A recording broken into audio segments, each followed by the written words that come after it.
Que alegria estar aqui na G3 com o Josh Pais, Virgil Walker, a equipe toda. Obrigado pelo privilégio de pregar aqui essa manhã. É uma honra. Estou emocionado em ver todos vocês. Eu amo todos vocês, mas eu amo muito mais um certo grupo de pessoas. Minha esposa Bethany está aqui, minha filha Ella, meu filho Gavin e a minha filha Aisley. Estão todos aqui. Então esse é o time da casa, Você pode bater palmas para eles, não tem problema não, a gente vai aceitar. Opa, eles estão recebendo mais aplausos que eu. Tudo bem. Esse mundo não oferece uma passagem segura. Esse mundo oferece uma jornada perigosa. E os acontecimentos do nosso mundo ilustram frequentemente esta realidade. Há alguns anos atrás, na administração Biden, eles decidiram retirar toda a presença militar dos Estados Unidos no Afeganistão. Essa decisão causou um caos incalculável e terrível. Concederam vantagens aos talibãs, permitindo-lhes atuar sem represálias. Isto levou a um conflito entre ocidentais, cristãos, afegãos e outros grupos que quiseram sair do Afeganistão. Muitos nada puderam fazer nesse momento terrível, mas houve alguns que perceberam que podiam ajudar, uma rede de agentes militares dos Estados Unidos, incluindo membros das forças especiais. Eles se organizaram para transportar pessoas para um local seguro. Eram pessoas que conversavam pela internet e depois interagiam com os soldados no Afeganistão. Eles se chamavam de Força Tarefa Pineapple. E sua história é uma das mais extraordinárias que já encontrei. As probabilidades eram baixas. O Talibã estava enviando mensagens de texto ameaçando cristãos afegãos. O caos em massa foi instalado. Outro grupo, chamado ISIS, ameaçava enviar homens-bomba para retalhar civis. Um homem-bomba conseguiu chegar em Abbey Gate e se implodiu, matando 200 pessoas, incluindo 13 soldados norte-americanos.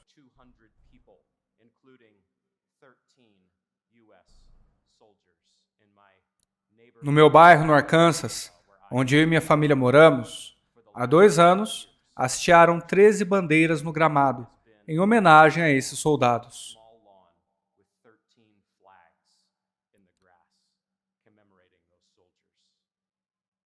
Mas a força-tarefa Pineapple não parou.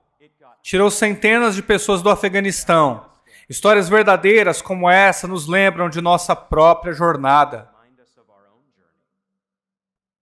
Todo cristão deve trabalhar, lutar e se esforçar para sobreviver nesse mundo mau. Então não é um mundo fácil. Eventos como esse nos lembram de como é tênue a linha entre a ordem e o caos. Podemos até sentir que essa linha é grossa. Nos últimos dias, nesse país ou em outros países, pode ter acontecido que aquela linha parecesse grossa, mas na verdade é uma linha tênue entre ordem e caos. E essa linha pode ser muito mais fina no futuro. Em tempos como esses, os santos, vocês, irmãos e irmãs, devem perseverar. Mas muitas vezes as nossas discussões sobre a perseverança dos santos resumem-se a nós, ao nosso esforço. Leia sua Bíblia, ore, sirva a Deus e você chegará ao céu. Vá até lá, é o que a nossa mensagem às vezes se baseia. E tem verdade nisso. Mas existe muito mais envolvido em sua volta para casa. Como veremos na passagem de hoje, existe uma força-tarefa celestial. Deus, e não você, é o principal agente de sua jornada para a glória. Isso é tremendamente encorajador. Esta é uma mensagem que muitas vezes é subestimada. E veremos isso em nossa passagem. Efésios 3, 14 a 21. Veremos 3 verdades sobre a agência soberana de Deus em nossa perseverança. Primeiro, veremos que Deus nos fortalece grandemente, versos 14 a 16. Segundo, veremos que Deus nos ama generosamente, 17 a 19. Terceiro, veremos que Deus trabalha em nós poderosamente. No 20 e 21. Primeiro, Deus nos fortalece grandemente. Paulo escreve, na inspiração do Espírito, quando penso em tudo isso, caio de joelhos e oro ao Pai, o Criador de todas as coisas nos céus e na terra. Peço que da riqueza de sua glória Ele os fortaleça com poder interior por meio de seu Espírito. Oremos. Deus Pai, ao nos voltarmos para a sua palavra, pedimos a tua bênção sobre ela. Nos encoraje. Eu sei que cristãos de todo o país, de todo o mundo, estão vindo para essa conferência. E estão desanimados, ansiosos, amedrontados, cansados e inquietos. Eu oro, Pai, para que a tua palavra, o oxigênio puro, os fortaleça, abençoe, ajude e encoraje nesta manhã em Cristo. Em seu nome invencível oramos. Amém. A escolha dessa passagem para a doutrina da perseverança nessa conferência pode surpreender você. Uma passagem de oração é o que você está pregando para falar sobre a perseverança dos santos? Na verdade, eu diria que não existe passagem melhor para a doutrina da perseverança do que as orações do Novo Testamento. Ainda mais uma oração como esta do apóstolo Paulo a respeito da igreja em Éfeso. Paulo escreve de uma cela na prisão entre 60 e 62 depois de Cristo, e vemos uma teologia prática do poder divino. Esse comentário é muito importante para você. Lembre-se de que Paulo está encorajando a igreja em Éfeso enquanto ele próprio está na prisão.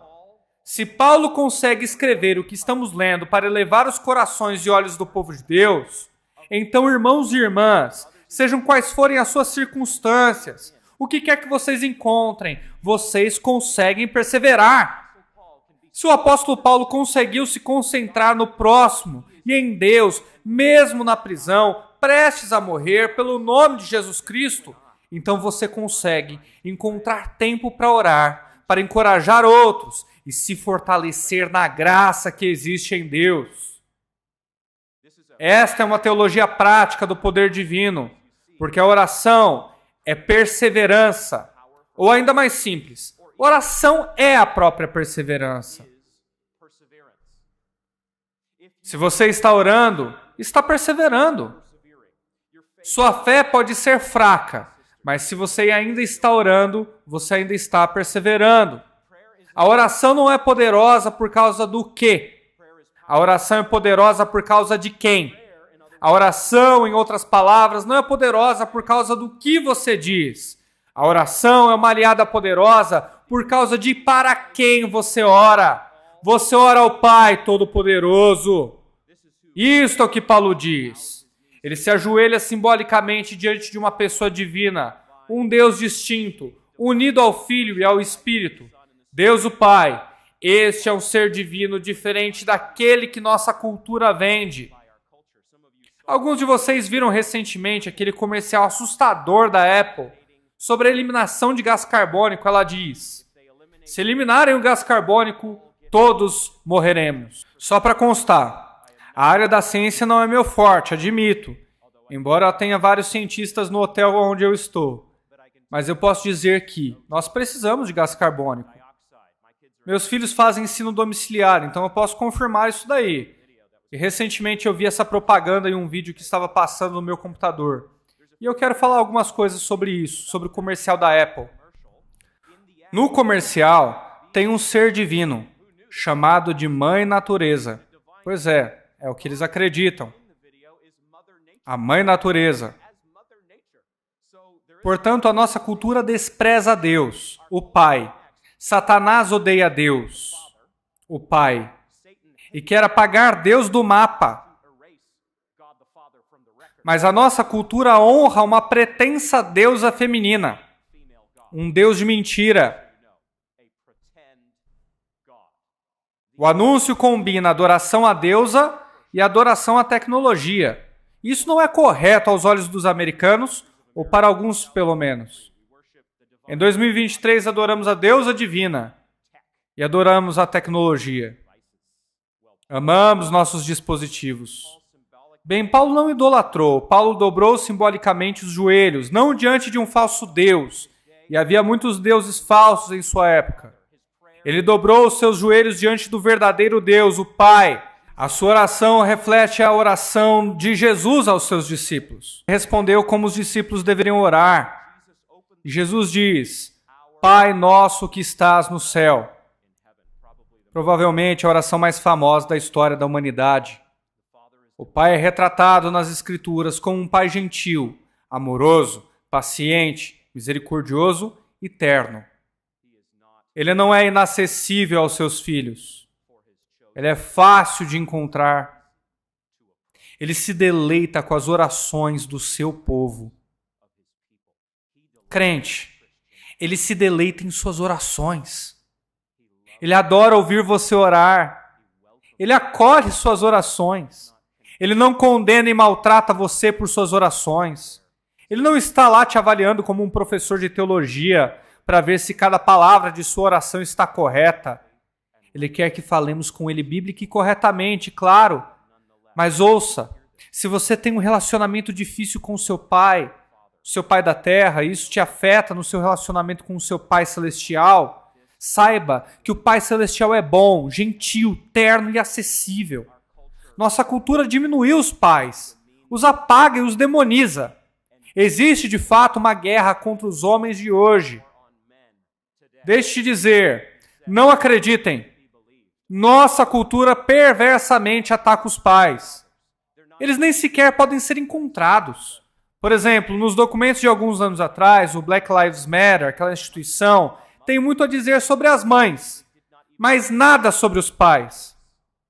E, no entanto, podemos dizer que esses pais terrenos falham de muitas maneiras e podem causar estrago maior do que se pode imaginar.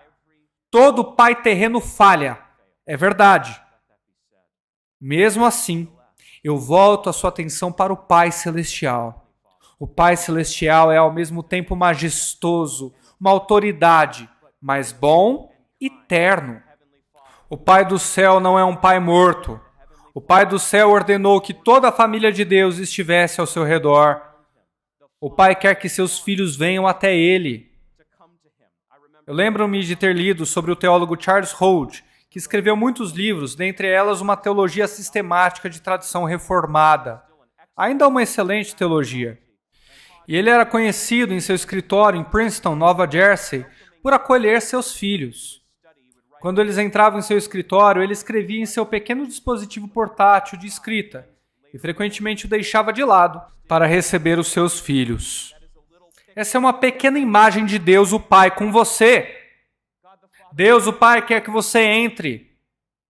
Paulo vai ao Pai com confiança e segurança, porque ele sabe que vai ser ouvido. Ele sabe que esse Pai, que dá nome a todas as famílias no céu e na terra, o ouvirá. Este é o Pai, a pedra angular de todas as famílias. E isso nos aponta de maneira menor para a liderança dos pais nos lares cristãos e em todos os lares. Portanto, que seja uma doutrina que é ouvida aqui por inferência e recuperada. Que os homens sejam fortes em Deus, não em si mesmos, mas em Deus, forte e todo-poderoso. Que Ele permita que os homens se levantem e construam como nos dias de Neemias. Mesmo quando você enfrenta desafios e provações, os pais devem estar atrás daquele que dá nome a todas as famílias. E os pais devem se levantar hoje e serem grandes no poder de Cristo Jesus. A cultura pode odiar os pais, mas nós honramos. Nós os chamamos ao padrão de Deus, o Pai, no poder de Jesus. A petição específica de Paulo, no verso 16, mostra o caráter de Deus de acordo com as riquezas de sua glória. Ele escreve: Ele os fortalecerá com poder interior. Deus o Pai não é mesquinho ou pobre, nem o Deus Filho, nem o Deus Espírito. Deus o Pai é um Deus rico, é um Deus glorioso, capaz de fornecer o que você precisa como crente. É por isso que Paulo ora para que a igreja em Éfeso seja fortalecida com poder. Esse é o infinitivo passivo no grego. Poderia ser traduzido passivamente como aumento de potencial. Isto é o oposto dos mantras de pensamento positivo que dominam os nossos dias. Acredite em si mesmo. Siga seu coração. Manifeste seus objetivos. Pregadores de verdade não dizem isso. Celebridades e atletas dizem. Ouço isso o tempo todo. Manifeste seus objetivos. Em outras palavras, se você tem uma fé forte, se você sonhar e imaginar como o coaching que cobra $200 a hora te ensinou, vai acontecer. Você não vai dar nenhuma glória para Deus, porque foi você que manifestou. Foi você que fez isso. E não é assim que o apóstolo Paulo fala. O apóstolo Paulo diz aos Efésios que eles precisam ser fortalecidos com poder. Mas isso não é algo que eles fazem. Isso é algo que Deus faz. Você precisa ser fortalecido com poder pela habilitação do Espírito Santo. E então isso diz algo sobre a caminhada cristã. A sua santificação não depende de você. Em última análise, não depende de você. Sua santidade não depende, em última análise, de você também, cristão.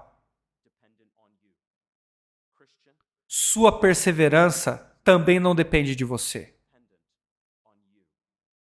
Deus irá fortalecê-lo com poder.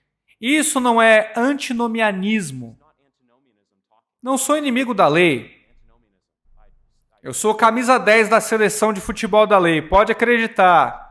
Sim, eu tenho uma camisa 10 lá do Neymar, eu admito isso publicamente, tá bom? Acabei de comprar uma. Minha esposa falou, de onde você conseguiu isso daí? Eu falei, eu comprei. Veio na internet aqui, eu cliquei sem querer, não sei o que aconteceu, eu comprei. Acabei de entrar na loja online e fiz o pedido. Então, ô técnico Titi, se você está procurando um novo camisa 10 aí para substituir o menino Ney, eu tô aqui, hein? Bora lá. Nossa perseverança não depende de nós. Esta é uma notícia maravilhosa. Eu me conheço e confesso que Deus deve nos fortalecer com poder. Depender de Deus não é desprezar a lei. Falar do amor e da soberania de Deus não é desprezar a importância da lei na vida cristã. Essa é a base de tudo que fazemos na vida cristã. Deus é quem fortalece os cristãos. Se você está com medo, ansioso, inquieto, como Satanás certamente quer que você se sinta, e muitos de nós sentimos assim, nós lutamos contra isso hoje. Por favor, beba água pura da palavra e ouça Paulo dizendo de vários ângulos que Deus é quem fortalece você. Deus é quem vai levar você aos portões perolados. Não vai ser você. O seu esforço pode até ser importante, mas em última análise, tudo se deve a Deus.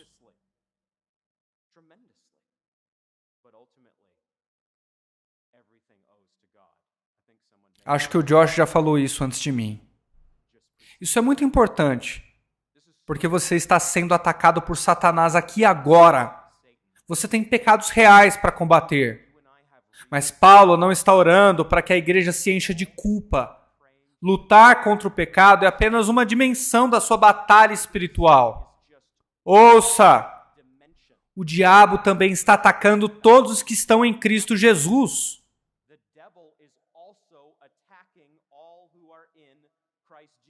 E é por isso que a igreja de Éfeso precisa ser fortalecida com o poder de Deus através de recursos divinos, de potência divina.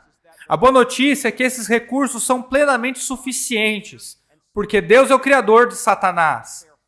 Então não é uma luta justa, eles não estão no mesmo nível. A distinção de criador e criatura é importante para nós. Precisamos ser fortalecidos porque, como disse Lloyd Jones, muitos cristãos não têm consciência de que com muita sutileza e como um anjo de luz, Satanás pode fazer ataques direto ao homem interior e sugerir pensamentos e ideias malignas. Suas insinuações e sugestões. Não tendo a consciência disso, de repente se viram infelizes e miseráveis e se perguntam se alguma vez foram cristãos. Quem aqui já duvidou se é cristão? Em algum momento da sua caminhada cristã, levante a mão se você já duvidou. Estou falando sério, se você já duvidou se é cristão, eu acho que todo mundo, né? Não sou cientista nem matemático, mas vejo que é todo mundo. Por que que isso acontece?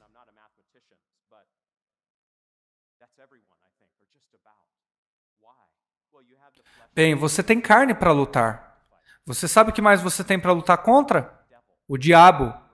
Reformados acreditam no diabo. Reformados acreditam que Satanás ataca cristãos. Esse era o médico falando. Se você não confia em mim, nem no Tite, confia no Lloyd Jones, vai.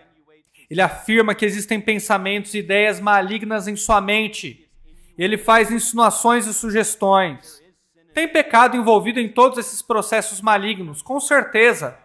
Mas ainda temos que reconhecer que Satanás está atacando implacavelmente. Ele é um inimigo horrível e implacável.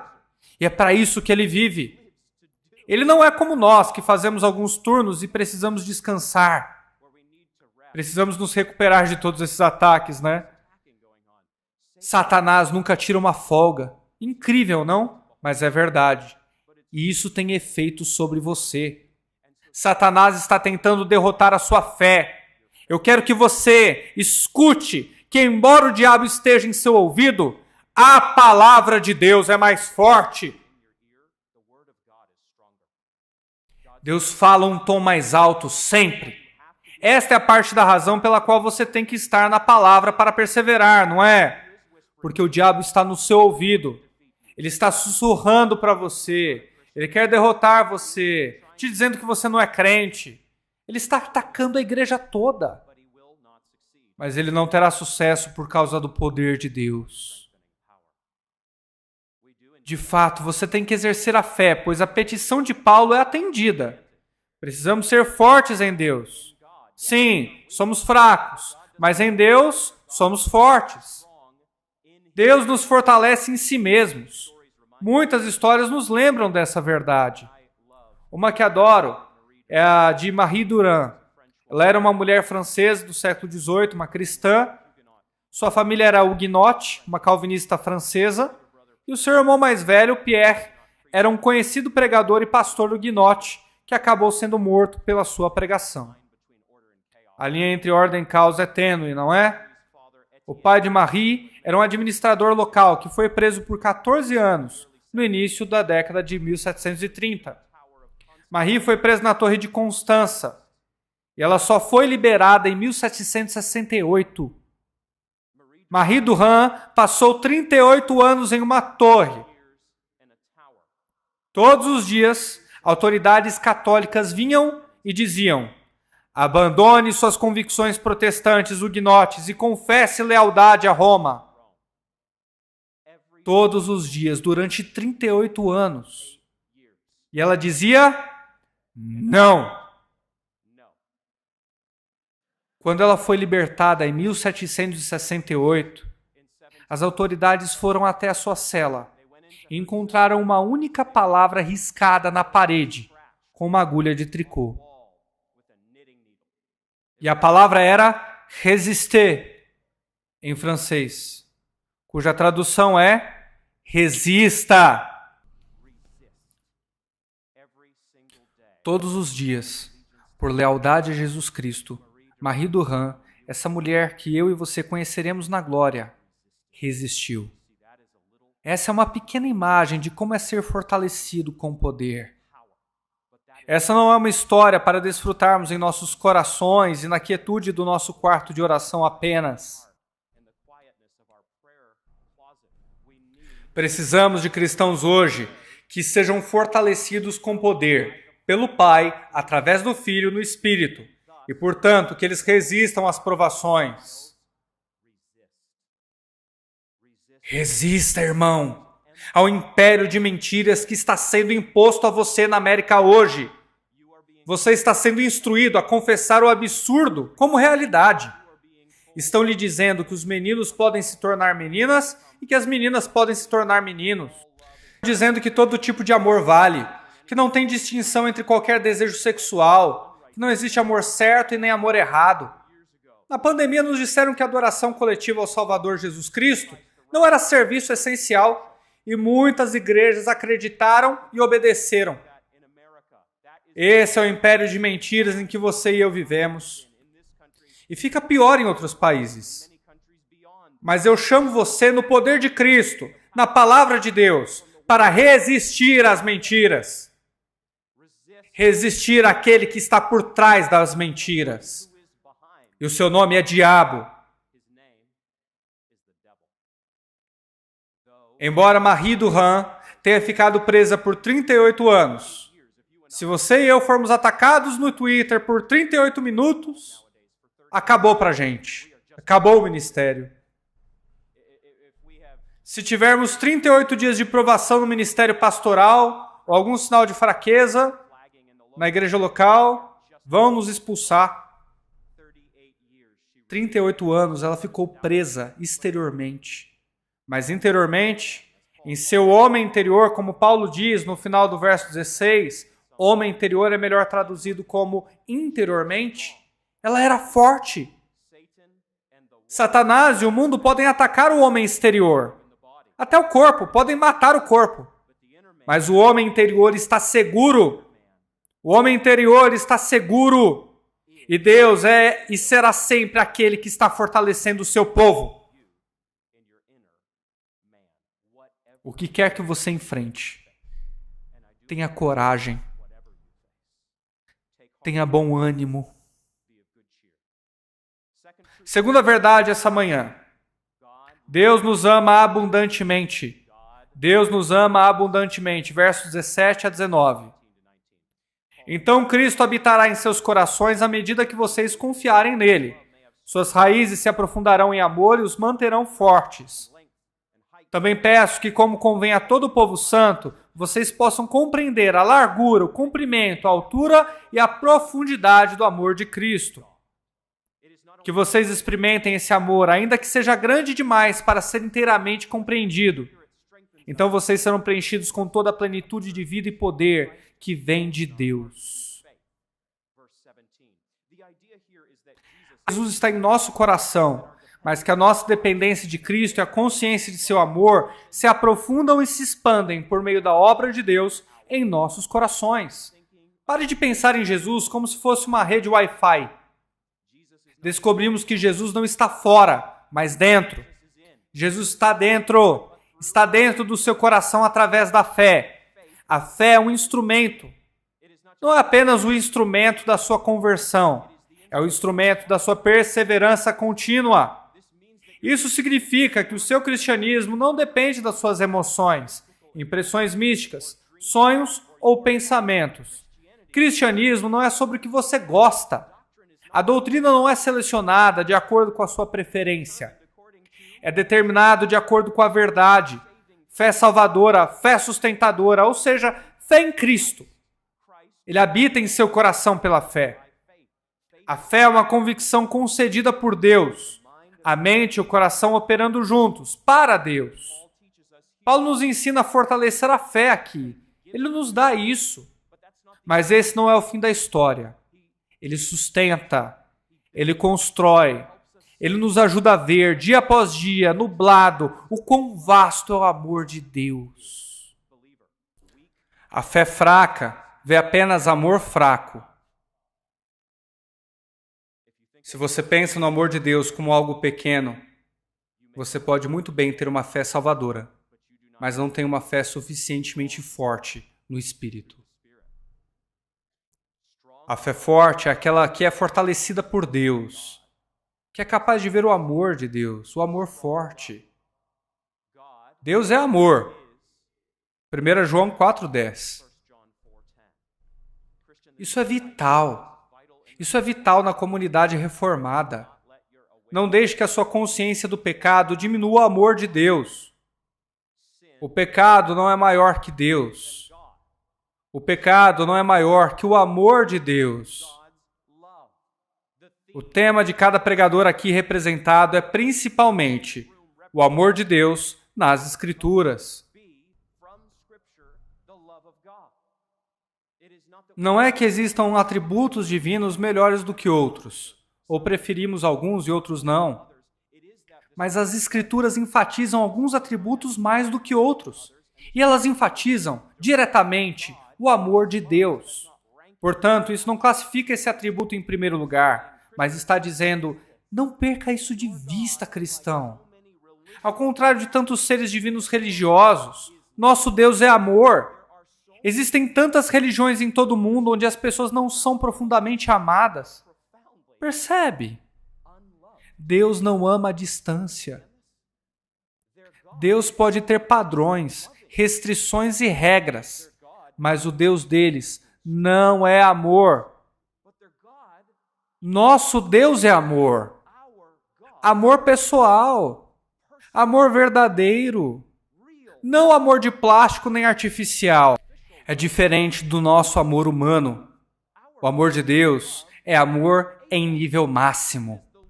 E a Trindade se ama perfeitamente na eternidade. E cada um deles se ama profundamente. Assim era a experiência trinitária antes do amor criacional. E é para lá que nós estamos indo. Como Jonathan Edwards disse muito bem, um mundo de amor. Paulo quer que os efésios entendam não o amor pequeno, mas o amor grande, amor divino. Ele quer que eles entendam o verso 17, que estão arraigados e alicerçados no amor. Na verdade, o amor de Deus é apresentado como algo grandioso, insuperável, ilimitado, a ponto de você precisar da força de Deus para entendê-lo. É como quando você está treinando para o futebol no colégio ou para uma banda e você precisa de 2 ou 3 dias para se preparar para entrar no campo ou para tocar em uma conferência como esta, por exemplo.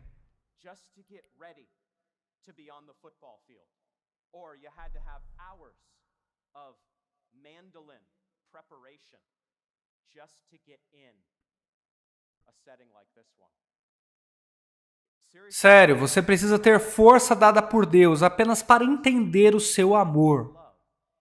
É como quando você recebe uma entrega de vez em quando, você vê isso no YouTube. Uma entrega maluca de um marido que está viajando e dá à esposa 100 mil rosas ou algo assim. E ela nem consegue carregar todas elas, obviamente. É mais ou menos assim. Você tem que ter força apenas para poder lidar com o amor de Deus. Cuidado com o amor de Deus. Não é pequeno e nem portátil. Ele vai te derrubar. Isso é maravilhoso. E é claro que esse tipo de amor, o amor pessoal divino, não é o amor terreno. Não é chuva de verão. Nem condicional. Já experimentou o amor condicional? Você já praticou o amor condicional? Onde ama alguém, mas apenas se ama para que a pessoa faça o que você quer? Algumas pessoas crescem em lares cheios de amor de verão. Muitas pessoas passam por isso. Sim, havia um suposto amor, mas não havia realmente uma experiência profunda de amor. Alguns casamentos aqui estão nesse estado agora, onde não tem amor cristão, mas amor condicional e cheio de amargura e ressentimento. Satanás adora destruir casamentos. Porque o casamento é literalmente uma imagem do evangelho. Satanás despreza o casamento. Lembre-se do tesouro do cristianismo, que é o amor incondicional fundamentado em Deus. É o amor que perdoa ao máximo. É o amor que fica ferido no nível humano pessoal. Fica ferido, mas diz, preciso perdoar. Existe algo muito mais importante do que qualquer placar de jogo em quem deu mais mancada nos últimos 10 anos ou meses. Eu tenho que abraçar o amor verdadeiramente divino. Na verdade, é difícil para muitos de nós sermos amados nesse mundo porque existe pouco amor aí fora. Mas, novamente, Paulo quer que os efésios entendam quantos são amados. Quanto mais amado você é, mais seguro você fica em sua fé. Quanto mais seguro você estiver, mais firme você será como cristão e menos seguro você está. No amor de Deus, quanto menos estável você é, mais inconstante fica. Você é muito volátil como cristão, liderado por sentimentos. Um dia você está bem, no outro dia está mal. Um dia você está forte, outro dia fraco. Todos temos altos e baixos. Todos somos duramente atingidos, mas precisamos ser firmados pelo amor de Deus. Precisamos estar enraizados e fundamentados nele. Não é algo que eu e você produzimos. É algo que Deus te dá. Ele te dá segurança, firmeza e estabilidade. Não se desvie da esperança do Evangelho. Colossenses 1, 23. É bom andar com confiança no mundo. Estou tão confiante que vou dizer para vocês que eu já toquei flauta, hein? É verdade, no ensino médio. Eu admito, eu entrei na aula de flauta porque eu queria impressionar umas meninas, né? Não deu muito certo, mas eu aprendi flauta, pelo menos. Bom, você pode ter histórias melhores do que as minhas. Eu tenho um gosto meio ruim para instrumentos, né? Mas tudo bem. O ponto que eu quero que você entenda é que quanto mais você sabe que é amado, mais seguro você fica. E quanto mais livre você pode viver, mais alegre você está.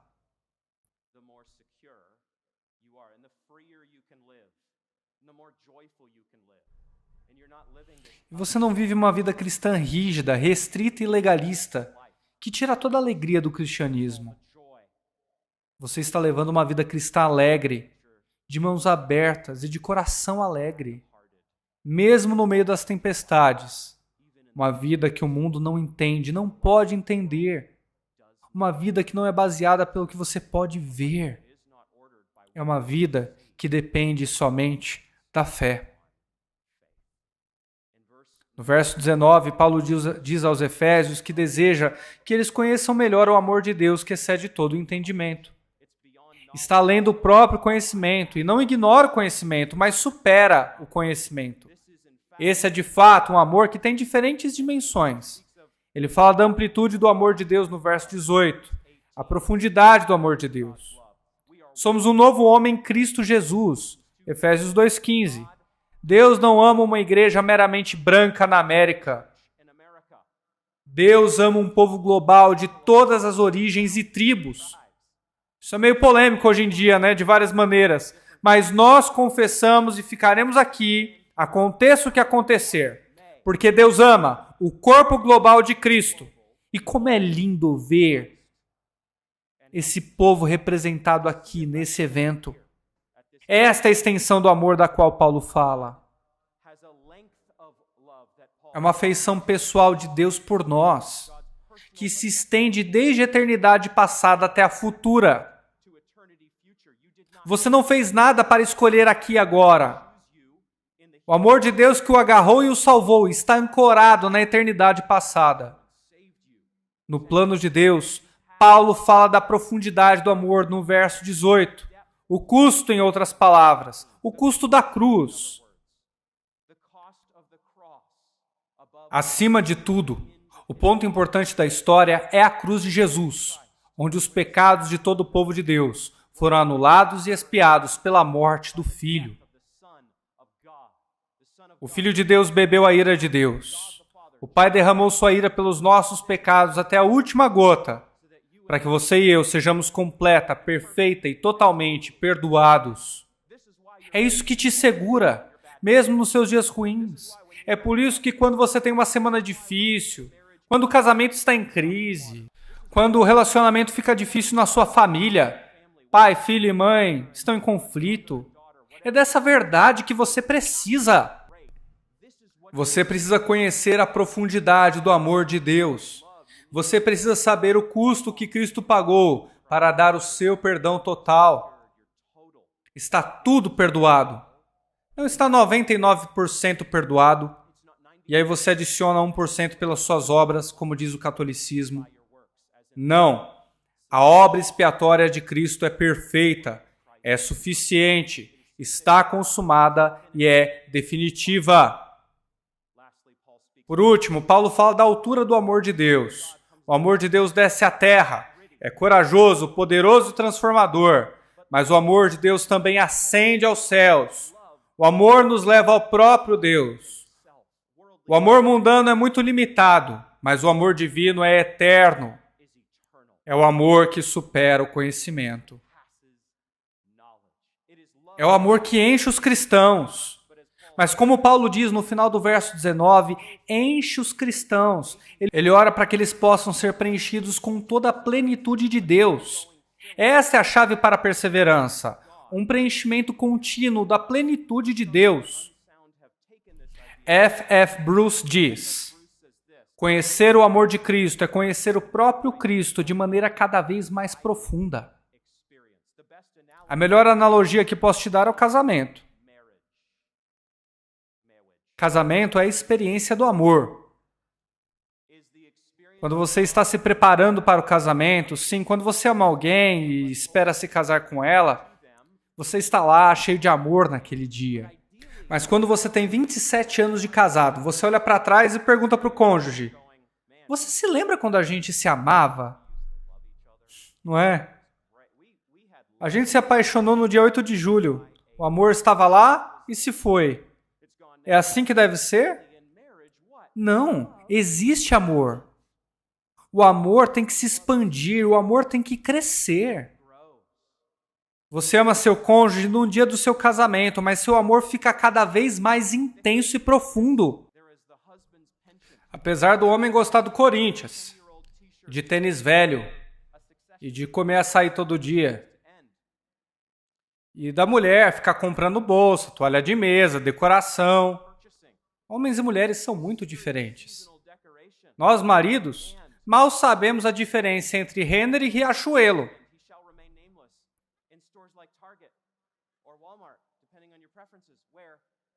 O marido, embora tente, não consegue encontrar a esposa dentro de uma loja dessa, porque ela está sempre passeando. Mulheres gostam de comprar, é a praia delas. Mas eu tenho uma dica, hein? Você vai encontrar sua mulher, sabe aonde? No caixa, na hora de pagar. Vai, é. A última verdade. Deus trabalha poderosamente em nós, versos 20 e 21. Toda a glória seja a Deus, que por seu grandioso poder que atua em nós é capaz de realizar infinitamente mais do que poderíamos pedir ou imaginar. A Ele seja a glória da igreja em Cristo Jesus, por todas as gerações, para todos sempre. Amém. O foco de Deus está no que Ele pode fazer. O cristianismo não é dimensionado de acordo com a sua fé. O cristianismo é dimensionado de acordo com Deus. Esta é, mais uma vez, uma referência a Deus, o Pai. O Pai é quem faz maravilhas e recebe glória na igreja e em Cristo Jesus. O Pai deleita-se na igreja e, sobretudo, no Filho. O Pai é capaz de fazer muito mais abundantemente do que todas as nossas imaginações, que são limitadas. Ele dá muito mais abundantemente do que qualquer coisa que você possa pedir ou pensar. Você ora assim? Você ora a um Deus que pode fazer muito abundantemente além do que você pode pedir ou pensar?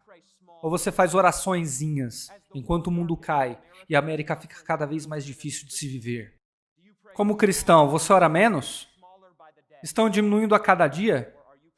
Ou você ora mais ao Deus que não é diminuído pelo secularismo, paganismo, neoateísmo ou Islã?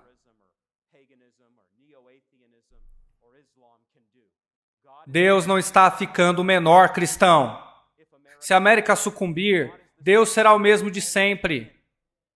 Deus está governando todas as coisas. Você não adora um Deus pequeno.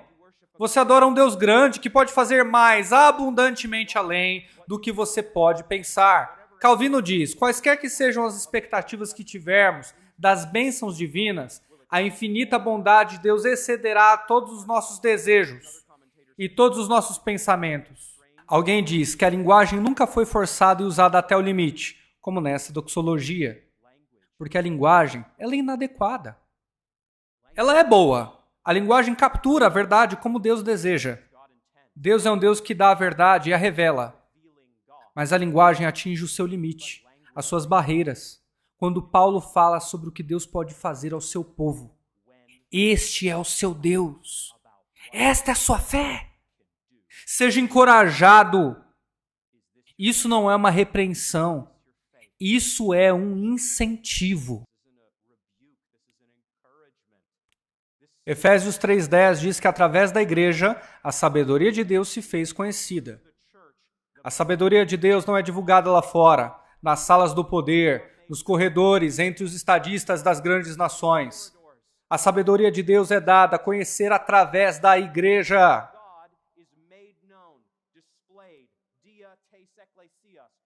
A igreja, Pedro dirá, é a nação santa de Deus. Somos uma nação cristã em Cristo Jesus, e Ele é nosso rei. A igreja é a coluna e o sustento da verdade. 1 Timóteo 3,15. A igreja é a única instituição que Jesus fez com juramento de sangue. E eu me refiro a um juramento de sangue para construir com seu próprio sangue. Sabemos que Mateus 16:18 diz: edificarei minha igreja, e as portas do inferno não prevalecerão contra ela. Será sempre essa glória que está em Cristo. Jesus se estende além de todas as gerações e para todos sempre. Versículo 21. Precisamos fazer a transição para algumas aplicações breves. Primeiro, ouça um novo chamado para buscar a Deus. Busque a Deus incansavelmente. O diabo quer você distraído. O diabo quer você morno. O diabo quer você derrotado e ansioso. Seu chamado é buscar a Deus com zelo renovado todos os dias. Você nem sempre terá isso. E é por isso que você tem que orar. Você deve orar e pedir a Deus para ser fortalecido com poder.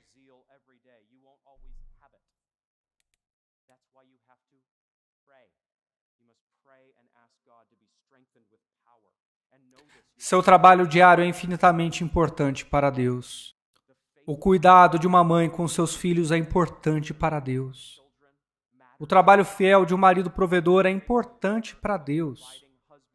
As tentativas de discipular os filhos é importante para Deus. Ser um solteiro ou solteira fiel é importante para Deus. Busque a Deus incansavelmente no poder de Deus. Em segundo, lembre-se de que toda a sua busca está fundamentada em Deus. Não se esqueça de quem está trabalhando em você. Jeremias 31:3. Eu amei você com amor eterno, com amor leal, e a atraí para mim. Ezequiel 36:26. Eu lhes darei um novo coração e colocarei em vocês um novo espírito. Removerei seu coração de pedra e lhes darei coração de carne. Porei dentro de vocês o meu espírito para que sigam meus decretos e tenham cuidado de obedecer aos meus estatutos. O que é isso? Deus não é soberano? O que é isso? O cristianismo depende de nós, hein? Como é que é? Deus dando o primeiro passo e temos que dar o segundo? Colocarei meu espírito dentro de você na nova aliança e farei com que ande em meus estatutos, claro como água. A soberania de Deus e a perseverança dos santos está aqui. Terceiro, lembre-se de que o amor é a moeda da sua vida. Posso te contar uma coisa? Deus te ama. Deus te ama com amor eterno. Deus nunca deixará de te amar. Pastores, este não é um detalhe menor que acrescentamos uma vez a cada 9 sermões em nossa pregação. Esta é a âncora da alma, que o Deus soberano nos ama. Precisamos de cristãos firmes que saibam disso, e não de cristãos espetaculares que se esquecem disso.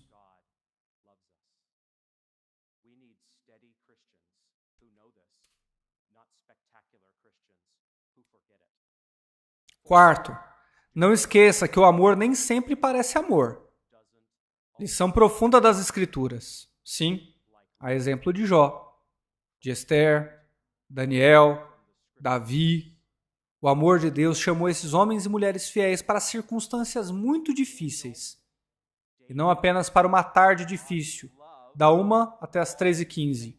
Em alguns casos meses, em alguns casos anos, em alguns casos décadas.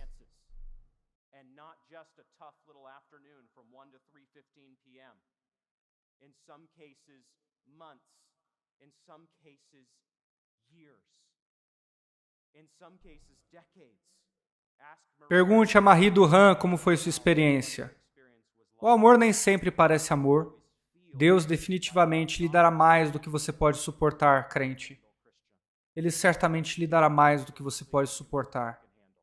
Ele não permitirá que você seja tentado além do que você pode suportar. 1 Coríntios 10:13. Mas a tentação e o sofrimento são diferentes, embora muitas vezes se confundam. Deus lhe dará mais sofrimento e mais provações do que você pensa que pode suportar. Você irá até o fim de suas forças e além. A certa altura, Paulo perdeu a esperança da própria vida, 2 Coríntios 1:8. Mas ele também ouviu que o poder de Deus estava presente em momentos de fraqueza.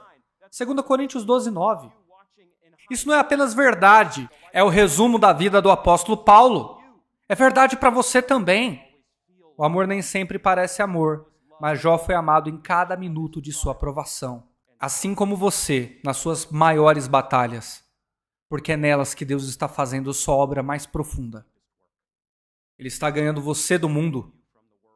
Ele está nos ferindo, nos humilhando, nos disciplinando, conforme precisamos no amor de um pai. Um pai bondoso. Ele está nos testando. Acima de tudo, ele está nos levando a depender dele com confiança e amor. Suas emoções lhe dirão que suas provações são o ódio de Deus. O diabo lhe dirá que seus desafios são a prova de que você não é amado por Deus. Isso não é verdade. Finalmente, ao encerrarmos, lembre-se de que Deus não o deixará para trás. Deus não vai te deixar para trás. Comecei pelo Afeganistão, cena terrível, uma das piores da história americana, mas eu fecho aqui também. Tem uma foto daquele dia dos acontecimentos do Afeganistão de um guerreiro americano com seu fuzil. O fuzil estava apoiado em uma parede porque ele estava segurando um bebê, uma criança afegã. E isso, para mim, a meu ver, é uma imagem perfeita do amor de Deus por nós.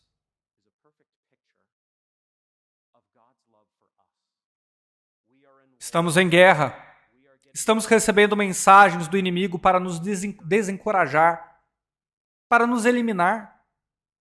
Mas estamos firmes. Somos amados por Deus. Deus o Pai vai nos tirar daqui. Ele enviou seu Filho em uma missão de busca e resgate. E Deus o Filho está nos campos agora, nos desertos, nas cidades, em busca daqueles que são seus. E você pode ter certeza disso.